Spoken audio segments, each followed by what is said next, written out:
Ilang mga kababayan natin sa Marikina City ang piniling bumisita na sa Loyola Memorial Park ngayong bisperas ng Undas.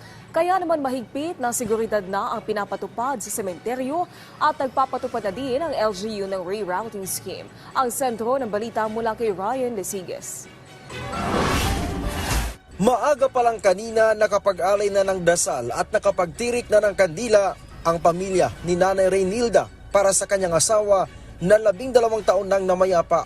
Kasama ang buong pamilya at mga apo, sama-sama silang nag-almusal sa ibabaw ng puntod ng kanyang asawa. Hinihintay nila yung mismong kung saan sila nandun, hinihintay nilang dalawin sila ng mga kamag-anak nila. Iba naman yung sa bahay may handa rin. Sabi ni Reynilda, minabuti daw nilang agahan ang pagdalaw para hindi na sumabay sa buhos ng mga bibisita ngayong araw. Kasi maraming tao bukas tsaka sa 2, madami. Kaya ayaw namin sumabay, may mga bata, mahirap. Tsaka one way, hindi makapasok sa sakyan, maglalakad mga bata. Si Nanay Nenita naman, maaga ring nagtirik ng kandila para sa kanyang ama. Siyempre, naaalala natin sila.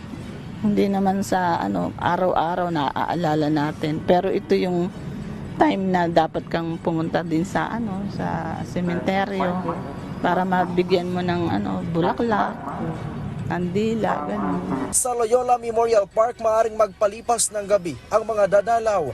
Pero mahigpit na ipinagbabawal ang pagdadala ng baraha, speaker, matutulis na bagay at alak.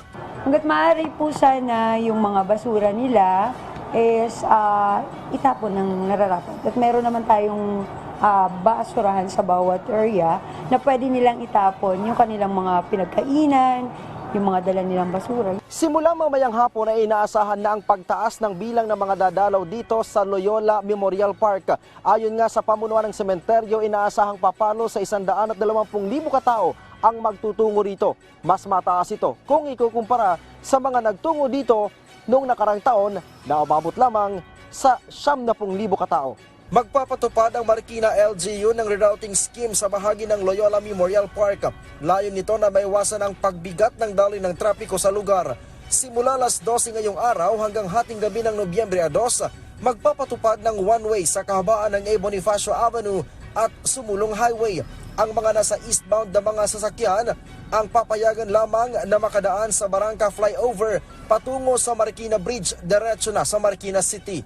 Pinapayuhan din ng Marikina LGU ang iba pang motorista na gumamit ng alternatibong ruta. Dito sa Loyola, meron kaming almost 55 na manpower na narito na binubuo ng motorcycle unit, special traffic action group, patrol, raker namin, plus yung mga multiplier force namin na Bantay Bayan at saka yung PNP naririto. Samantala nakapwesto na ang Incident Command Post sa iba't ibang sementeryo sa Marikina para makatulong na mapanatili ang kaligtasan ng publiko.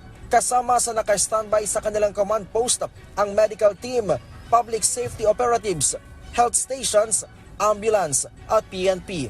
Kabilang sa mga sikat na personalidad na nakalibing sa Loyola Memorial Park ay si dating Senator Miriam Defensor Santiago. Ryan Lesiges para sa Bayan.